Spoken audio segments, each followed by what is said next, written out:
In this video, I'm going to show you how I edit most of my film scans. I've already went ahead and opened my file in Photoshop. It's a .tiff file, so it opened it up in Camera Raw Editor. I usually start my edits by going over to the Sharpening panel and bringing it up just so I can see clearly defined grain because my scanner is a little soft. I'm going to zoom in using Command plus. I'm going to look around. It's still looking a little soft, so I'm going to bring that up. And I'm going to play with the radius a little bit. I think right there looks pretty good. I'm going to go down and check out these guys. Yeah, they don't have any weird halos around them, and they're looking pretty sharp for the amount of grain that there is. So I'm going to back out by double-clicking the hand. Now that's looking pretty good, but I'm going to go over to my main panel and I'm going to bring up the exposure just a little bit so it's on the lighter side of average.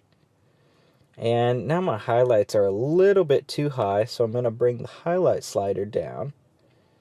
And it's a little flat, so I'm going to add a little bit of contrast just in the contrast bar. And maybe a little bit of clarity to kind of define the shapes a little bit more. And I think I'm going to bring the shadows down because that's doing a nice job on bringing this hillside down to a black, a little bit closer to how these are, although these are a little too dark, so I might bring those back up later. Okay, so now that that's kind of taken care of, I'm going to see what I can do about some of this vignetting right here and this problem highlight spot. So I think I'm going to use the adjustment brush, and it's already set to some weird stuff, so I'm going to reset it by just hitting one of those. And I'm going to see if I can just take the highlights down. I'm using the bracket keys to change the size of my brush. And I'm going to just kind of play with this. And I'm going to hit the highlight indicator to see if I'm blowing out any of my highlights. It doesn't look like I'm blowing anything out other than these dust spots, but we're going to take those out later. Alright, well, that seemed to do a pretty good job at taking that highlight down, but now the sky looks just a little too flat, so I'm going to use the gradient tool. And I think I'm going to bring the exposure up for the whole sky by half a stop. So let's drag that. See, I'm starting to blow out that highlight area again. So what I can do is go back to the brush, select this, and I'm going to bring that back a touch more. See, it's all the way at the end, so a little risky, but I think that's doing a pretty good job. Okay, so I'm going to use the brush again, except this time I'm going to bring the black point up, and I'm going to go ahead and get in here and see if there's any data in here. There may not be, so maybe a lost cause, but I think, no, there's a little bit in there, but it's kind of just making this a gray, but I can kind of like paint in some weird little details so it doesn't look totally flat. Yeah, that's not ideal, but I think that'll work for what I want to do. Alrighty. Now I'm going to bring the black in the hillside down a little bit too. So I'm going to make a new brush. And this time, instead of the black point, I'm going to zero that out. And I'm just going to hit the shadows a little bit. I just want to even this section out right here with the bottom so that there's just a little bit of detail in the hillside. But it's mostly black. And then I'm going to do that same thing to this little rock monument that has all the bird poop on it, so that that is defined a little bit more. That's looking pretty good. I think I might try a new one and bring that up a little bit, add a little bit of clarity, and see if I can get the top of this thing to look just a little bit better.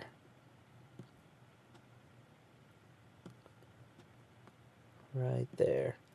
I'm going to bring the exposure up just a touch. There we go, that's looking good. Okay, so that's looking pretty cool. This is a little bit bright again, so just looking at it, I'm going to bring it back down just a touch. Right there is good. Alrighty, so now the problem is that this has a ton of dust. And so I'm going to go over to the spot removal, and I'm going to start taking care of the really big stuff. I'm just going to change my size with the brackets on the keyboard and just go ahead and hit that one. And sometimes you have to go in and resize these little points so that it gets rid of the entire dust mark. And you can kind of start seeing a lot more as you get close like this. And the big stuff is really where you got to pay attention, because it can kind of mesh into other stuff or clone other areas of it that you don't really want to bring back. And so once you start dealing with the big stuff, you can actually get a lot done faster on the small stuff, but this is pretty important to get rid of before you start really worrying about stuff like this. Stuff like this down here, this is a little challenging because you have the texture of the water to deal with as well, but sometimes it plops it in just right, and you can hide the little overlays. Yeah, that's pretty seamless. Alright, I'm going to look around a bit. There's a lot of really small dust in the ocean right here. I'm not going to worry too much about that. I just want to worry about the stuff that's really noticeable. This in the sky and some of the bigger stuff in the ocean. So I'm going to go ahead and turn off the overlays. And I'm going to size this about, maybe just a little bit bigger than the dust spots. I'm just going to start picking away at them. You can draw with this if you have just weird long pieces, and that will take care of things like little hairs, or like this guy right here. And this is like a lot of the process if you end up with dust on your negative. It's a fairly simple job if you just have to expose or change some highlights, but this really becomes time consuming. This is a really old negative, and so I didn't take care of it too well, and so I'm paying the consequences for that right now. So you just keep doing this, and I think I'm going to go ahead and speed it up so that you guys don't have to watch me do this for however long it takes.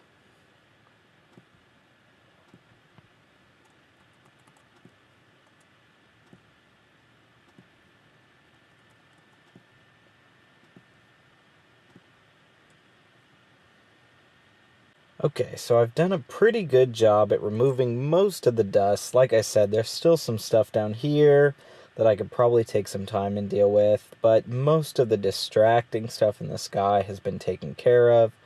There's a few scratches on the film that I could probably deal with if I wanted to, but I think I'm gonna leave that just for a little bit of a style thing of, it's like old and scratchy, but obviously if you want to, you could kind of do the same thing along these lines and just, piece by piece kind of like drag along the line. And if you go ahead and turn on the overlay again, this green one is the good section, so you can kind of put it wherever it matches best, generally right next to it or something. And then see how that looks? Yeah, that takes away that scratch pretty well. So I guess I am taking the time to take it out. Anyways, not super hard to do. But the last thing I need to do is just take care of this vignette right here, and I can go over to the effects panel and I can do the post-crop vignetting and just drag it down a little bit. It's going to start adding stuff right down here, and so if you didn't want to do that, you could zero that out, and I could go back to the brush, set my exposure down just a little bit, and I could go ahead and take that problem spot out just by doing that.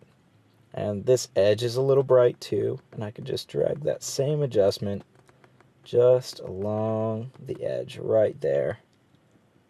And that would take care of that without having to add a vignette around the whole photo.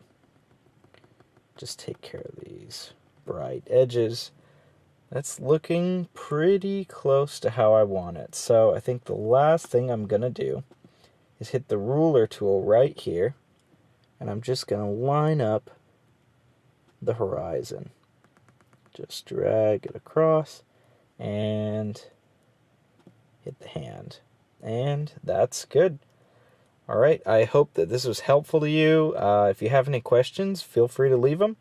Thanks for watching.